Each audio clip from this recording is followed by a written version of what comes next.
Kozhikode baby memorial ആശുപത്രിയിൽ ഉണ്ടായ തീപിടുത്തം നിയന്ത്രണ വിധേയമാക്കി. ആശുപത്രിയിലെ സി ബ്ലോക്കിലാണ് ശനിയാഴ്ച രാവിലെ 9:45 തീ പടർന്നത്.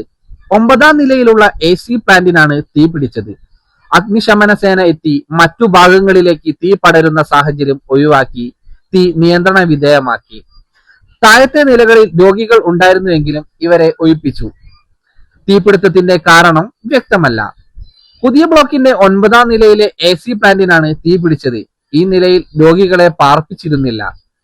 തീ നിയന്ത്രണ വിധേയമാക്കിയ ശേഷം അഗ്നിരക്ഷാ ഉദ്യോഗസ്ഥർ പുക കെടുത്തുന്നതിനുള്ള നടപടികൾ തുടരുകയാണ്. തീപിടുത്തം AC പ്ലാന്റിനായിരുന്നുവെങ്കിലും ഇതിന് തൊട്ടു താഴെയുള്ള നിലകളിൽ ചികിത്സയിൽ അഡ്മിറ്റ് ചെയ്ത രോഗികൾ ഉണ്ടായിരുന്നു.